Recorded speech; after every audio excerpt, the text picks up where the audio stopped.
The FBI and Inglewood PD investigated what was being produced and distributed out of the so-called convenience store.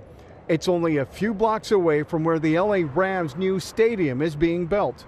On numerous occasions throughout the investigation, law enforcement officers saw OLC gang members participate in hand-to-hand drug sales in and around the Inglewood area.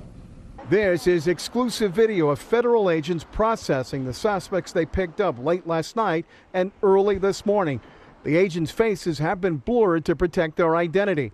Search and arrest warrants were served in Inglewood, Hawthorne, and Los Angeles. More than 200 law enforcement agents and officers took part. These are the suspects they were after. The ones with their faces covered are in custody. 4 are still on the loose.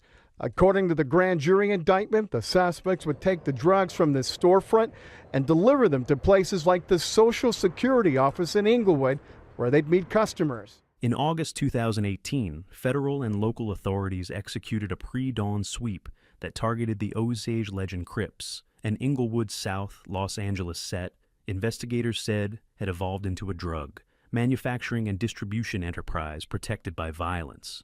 A federal grand jury charged roughly 15 defendants, 10, arrested during the sweep with conspiracy to manufacture and distribute drugs, maintaining a drug-involved premises, possessing firearms in furtherance of drug trafficking, and being felons in possession of firearms. At the center of the case was a small storefront on South Prairie Avenue that, according to the indictment, doubled as a cooking and packaging site where powder coke was converted, bundled for street sales, and dispatched to customers. Investigators said the Osage Legend Crips members coordinated deliveries to public sites, used coded communications and lookouts, and enforced their territory with intimidation and gunplay to protect drugs, proceeds, and routes from rivals. Agents seized firearms and narcotics tied to the operation and alleged the crew relied on a blend of retail-style distribution and classic gang tactics armed security, rapid car-to-hand drops, and the use of a seemingly legitimate business as cover.